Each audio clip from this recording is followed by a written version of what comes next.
Hi everyone and welcome to my channel.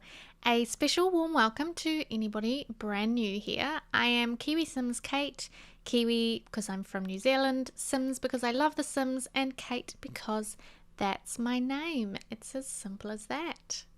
Today I've got a really exciting build to share with you all. It is actually part of a collaboration that I was involved in, and it was hosted by an incredible builder simmer named Simplee Tierra, and you can find Tierra on Instagram, on Twitter, and of course you can have a look at all of her amazing creations on the gallery as well. And Simplee Tierra invited a bunch of us simmers to collaborate with her on a rebuilding of Strangerville. So we have created a steampunk version of Strangerville, and I was really nervous going into this collaboration because it's definitely not a style I'm used to building. In fact, I tend to build either modern or kind of suburban traditional. Those are my two aesthetics. I don't do a lot of kind of fantasy builds or occult builds. I do try and push the envelope every now and then. And so whenever a simmer has something like this open to collaborate on, despite my reservations, I do like to try and take it, grab the bull by both horns and give it a shot and see what I can create. And I often find a whole load of objects in the build by catalogue that I just didn't even know existed or that I normally look straight past. So it's a really good exercise in expanding just my knowledge of the game and what objects there are available, and trying to use we don't have a steampunk pack, or we don't have items that are specifically steampunk. So it's a really good exercise in just being really creative and finding objects that fit the brief. So I was lucky enough to get the lot that I first had chosen. And it's this little kind of restaurant bar lot. I think it's got a bar on it originally in Strangerville, and I turned it into it's a steampunk diner, but obviously we don't have the lot type diner in The Sims 4, so it's technically a restaurant in the game. And I used a whole load of objects from about 4 of the packs, I think. Often I combed through the menu by filtering those specific packs, because I thought that they probably would have, the most number of things that was steampunk related. So steampunk, of course, being the sort of turn of the 20th century. It's like a combination of steam train aesthetic because of the introduction of the steam engine and that technology, and also what is it kind of merged with? It's sort of merged with, I guess, almost sci-fi technology a bit.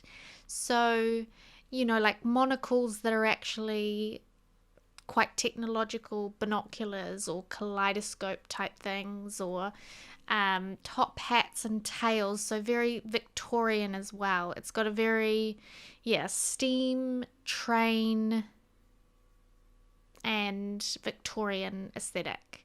It's all about kind of the introduction of that technology and how it juxtaposes the really rigid Victorian aesthetic.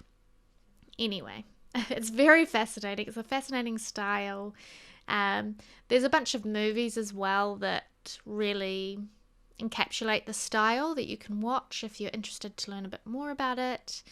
But I was sort of working off just my imagination. I looked a little bit at some reference photos online of the style, and I knew I wanted to create a diner type build. And so putting kind of two and two together, I used just kind of random Google images and a diner aesthetic to create this build. I get the front done pretty quickly and sort of the shape of the greater shape of the build.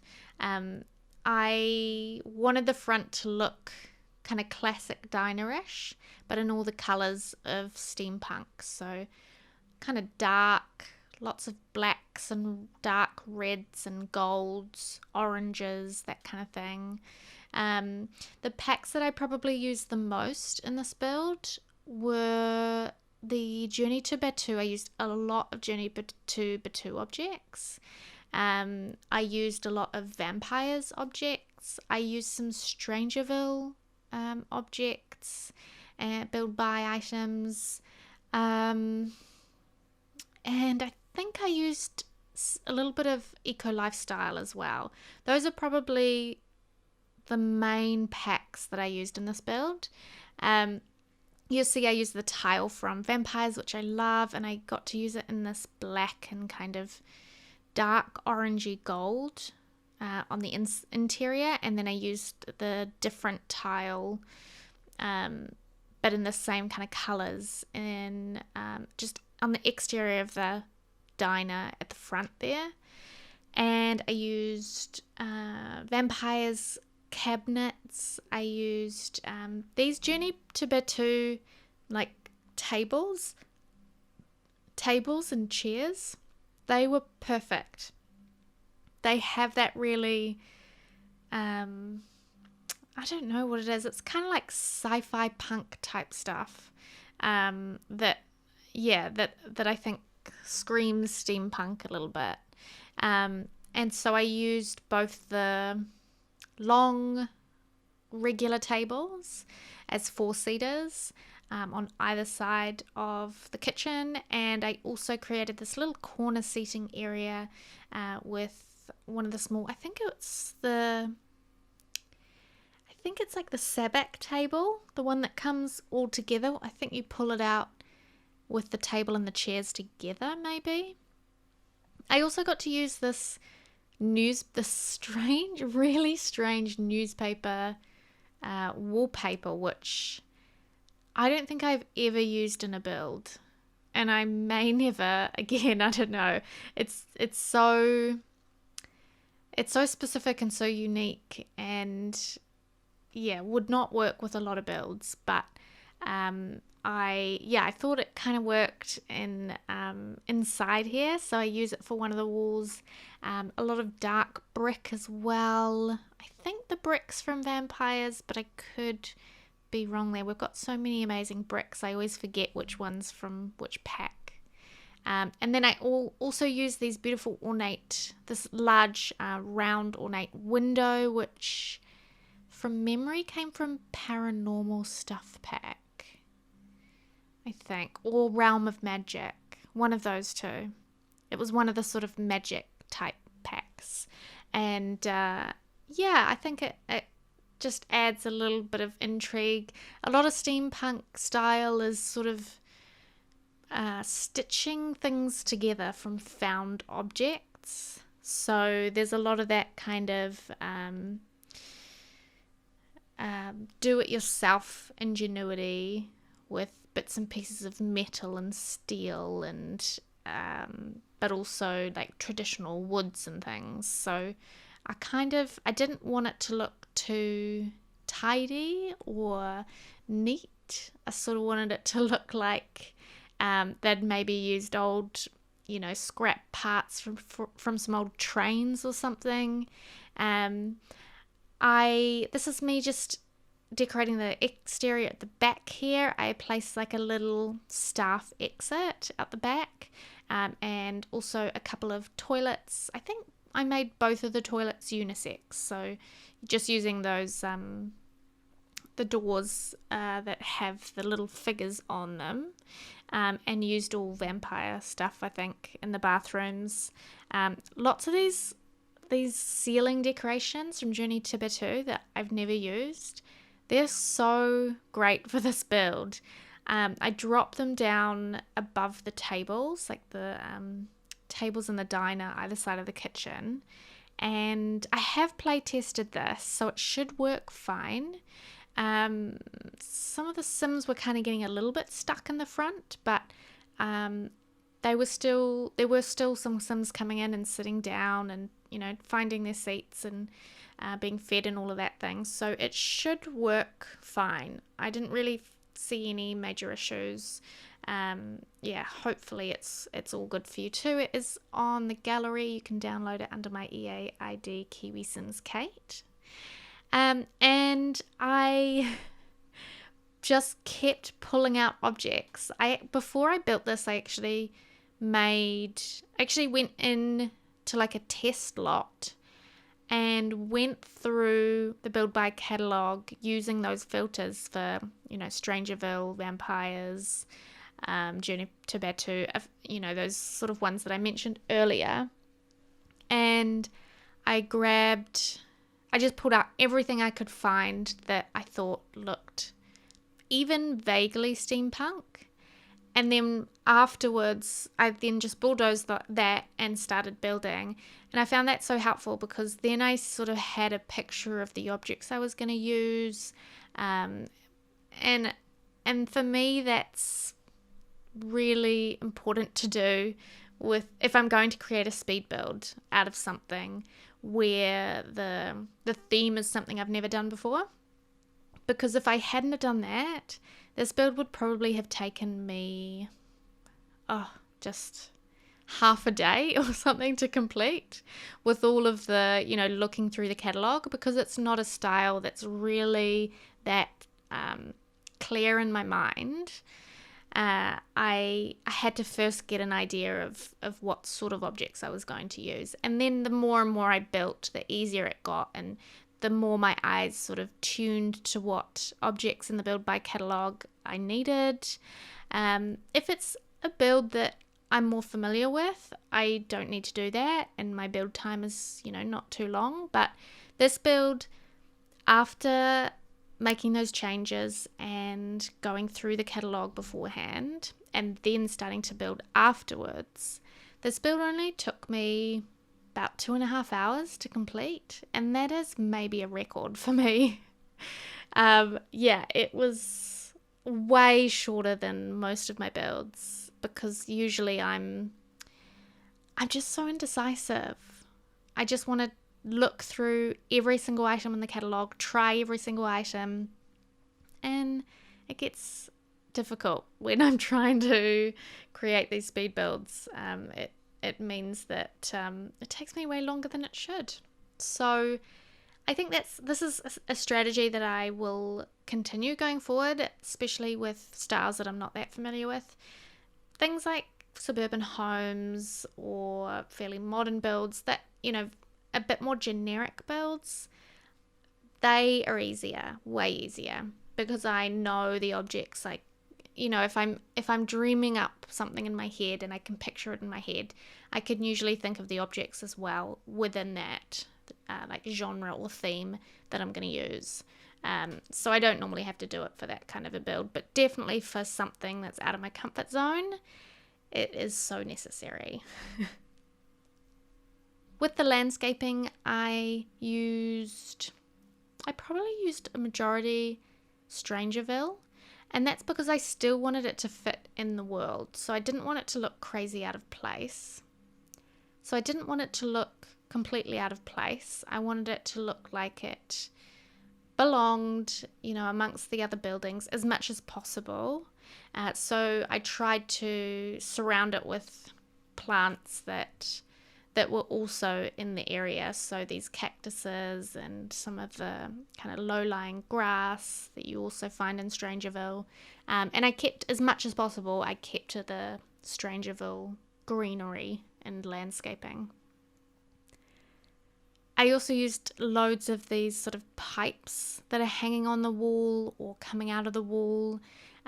You'll probably see me just loading the roof up with objects like this, and a lot of them actually came from eco lifestyle, eco living, eco lifestyle. I can never remember which one it is, which one it's called. Eco living, I think. I get mixed up. I think I'm getting mixed up with tiny living and eco lifestyle. Yeah, so a lot of these sort of pipes and things came from eco lifestyle, and some other decorations from Journey to Batu. But the roof, I just wanted to look really industrial, a lot of metal, a lot of pipes. I don't know what they're there for, but they're there. And then I place a few more extra decorations around the place to make the diner look like it's been around a while and it's a bit lived in.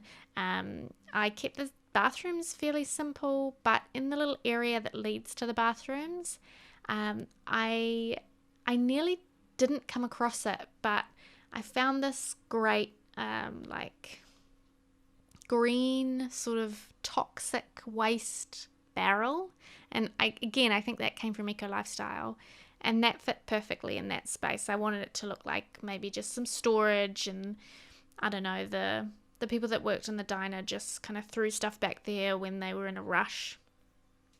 So yeah, the screenshots will be here kind of shortly, but as I said, if you do want to download this build, my gallery ID is KiwiSimsKate, and you can find this here and all of my other builds. It's also available as part of a complete Strangerville revised save file where all the lots are made to look steampunk, and you can find that by heading over to Simplee Tierra's pages. I will link her details down in the description below. And if you enjoyed this video, please do give it a thumbs up, hit that subscribe button. Both of those things really do help to support the channel, and I just enjoy making these videos and want to keep doing it. You can also follow me on twitch.tv/KiwiSimsKate. I stream there twice a week, and it is Wednesdays and Saturdays New Zealand time. But if you check on my Twitch page, you can look at the schedule in your own time zone, and it should do all the maths for you and figure out what time in your country that I'll be live. We play a lot of The Sims 4, of course, but I love all sorts of games, so sometimes I'll switch over and play a bit of PlayStation 4, maybe some Tomb Raider or some Red Dead 2 or some Lego Harry Potter, or I might play a bit of Planet Zoo on the PC. Just kind of every now and then I'll throw in a different game. If you want to follow me on other channels, on other social media outlets, my Twitter and my Instagram handles are also both KiwiSimsKate, and I update those really quite regularly, so they're a good place to keep up just with whatever I'm up to, my whips, work in progresses, any other collabs that are coming up, all sorts. So stay tuned in those channels for more updates from me. And the last thing I wanted to mention is that I actually have a shell challenge that I've just released this week, and it will be due on the 7th of June this year, 2022. So if you like shell challenges, if you want to build something in The Sims, if you want to practice your building, if you've got a little bit of time on your hands, I would absolutely love it if you entered that. The shell hashtag is KiwiSimsKateShell on the gallery. Download that shell, do with it, whatever your imagination wants, and then re-upload it to the gallery using that hashtag by the 7th of June. I'm going to download them all. I'm going to have a look through all of them live on stream at the end of that week. So please do join me. It'll be a lot of fun. I can't wait to see what you create. And it's my very first shell challenge because it will be my birthday in June, and it will also mark a whole year of me streaming over on Twitch. So I'm very excited about that. Thank you so much for watching this video today. I really hope you enjoyed it. Take care out there. Bye.